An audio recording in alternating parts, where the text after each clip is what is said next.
गांव के लोग अक्सर कहते थे कि पुरानी लाइब्रेरी में कुछ तो अजीब है।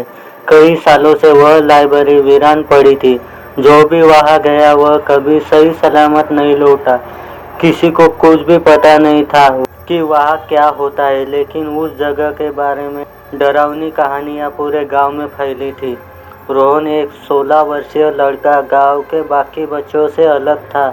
उसकी पढ़ाई में गहरी रुचि थी। उसने ठान लिया था कि वह बोर्ड एग्जाम में टॉप करेगा, लेकिन गांव में पढ़ाई का माहौल उतना अच्छा नहीं था। स्कूल में लाइब्रेरी में किताबें कम थी और पढ़ाई के लिए शांति भी नहीं मिलती थी।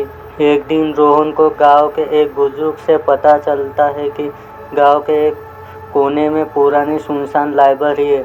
वह बहुत बड़ी थी और वहाँ हर विषय की किताबें थी, लेकिन लोगों ने उसे चेतावनी दी कि वहाँ न जाए क्योंकि वह आत्मा का साया है। रोहन को इन कहानियों पर विश्वास नहीं था। वह सोचता था कि ये सब अंधविश्वास है। उसने अपने डर को नकारते हुए फैसला किया कि वह उस लाइब्रेरी में जाकर पढ़ाई करेगा। अगले दिन सुबह सुबह रोहन अपनी किताबें और नोट्स लेकर उस लाइब्रेरी की ओर निकल पड़ा। वहाँ पहुंचकर उसने देखा कि वह लाइब्रेरी सच में बहुत ही पुरानी और सुनसान थी।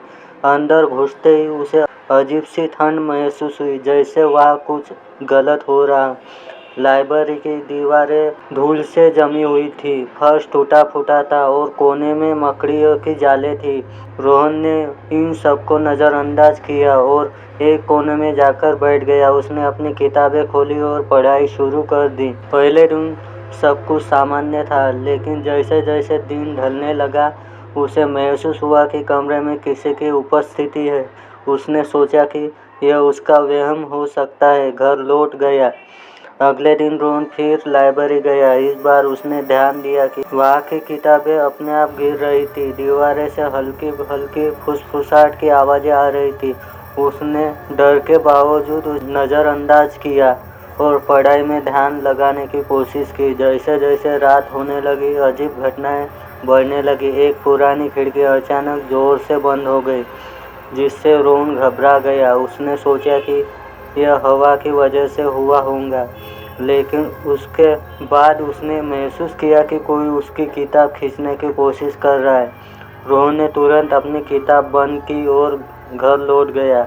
उस रात वह सोया नहीं। उसे बार बार लाइब्रेरी की वही घटनाएं याद आ रही थी। तीसरे दिन रोहन ने अपनी हिम्मत जुटाई और फिर लाइब्रेरी गया। उसने सोचा कि शायद यह सब उसका भ्रम है, लेकिन इस बार जैसे ही लाइब्रेरी के अंदर गया उसे एक परछाई दिखी। वह परछाई धीरे धीरे उसके पास आ रही थी। रोहन ने डरते हुए पूछा, कौन है वहाँ? उसके सवाल का कोई जवाब नहीं मिला, लेकिन फुसफुसाने की आवाज़ें तेज हो गई। अचानक एक गहरी आवाज़ सुनाई दी, तुम्हें यहाँ नहीं आना चाहिए था। रोहन ने पीछे मुड़कर देखा, लेकिन वहाँ कोई नहीं था। तभी उसे लगा कि कोई उसके कंधे पर हाथ रखा है। उसने घबरा कर अपनी किताबें उठाई और भागने की कोशिश की, लेकिन वह बाहर नहीं निकल पाया। दरवाज़ा अपने आप बंद हो गया। रोहन ने खुद को शांत करने की कोशिश की। उसने सोचा कि वह दरवाज़ा खोलने की कोशिश करेगा, लेकिन तभी उसकी आंखें के सामने एक साया प्रकट हुआ। वह साया एक युवा लड़के का था। मैं यहाँ से नहीं जा सकता, वह साया बोला।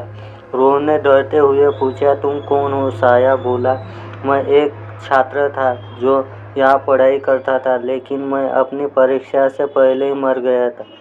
अब मैं इस जगह का हिस्सा बन चुका हूँ। रोहन ने उसे समझाने की कोशिश की कि वह उसे नुकसान न पहुँचाए, लेकिन आत्मा ने कहा, तुमने यहाँ आकर मेरी शांति भंग की है, अब तुम्हें भी इसकी सजा मिलेगी। अचानक से रोहन के शरीर ने काम करना बंद कर दिया। आत्मा ने उसका शरीर अपने कब्जे में ले लिया। रोहन अब खुद को नहीं पहचान पा रहा था। उसकी आवाज़, उसकी हरकतें सब बदल गई थी। रोहन जब घर लौटा तो उसका व्यवहार बिल्कुल अलग था। वह अजीब बातें कर रहा था और रात को अकेले बाहर जाने लगा। उसके माता पिता को ये सब देखकर चिंता हो गई। गांव के बुजुर्ग ने जब यह सुना तो उन्होंने तांत्रिक को बुलाया। तांत्रिक ने बताया कि रोहन पर एक आत्मा का कब्जा है। उन्होंने रोहन से पूछा कि उसने क्या किया था। रोहन ने सारी बातें बताई। तांत्रिक ने कहा कि इस आत्मा को शांति देने के लिए विशेष पूजा करनी होगी।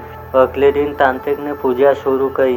पूजा के दौरान आत्मा ने अपना गुस्सा दिखाना शुरू कर दिया। किताबें अपने आप उड़ने लगी, दीवारों से आवाज़ें आने लगी। रोहन चिल्लाने लगा। तांत्रिक ने मंत्रों के जरिए आत्मा से बात की। आत्मा ने कहा कि वह सिर्फ अपनी अधूरी पढ़ाई पूरी करना चाहती है। तांत्रिक ने आत्मा को वादा किया कि उसकी इच्छा को पूरा किया जाएगा। आत्मा ने आखिरकार रोहन का शरीर छोड़ दिया। रोहन की जान बच गई, लेकिन वह घटना उसके लिए सबक बन गई। उस दिन के बाद रोहन ने कभी भी ऐसी जगह पर जाने की हिम्मत नहीं की।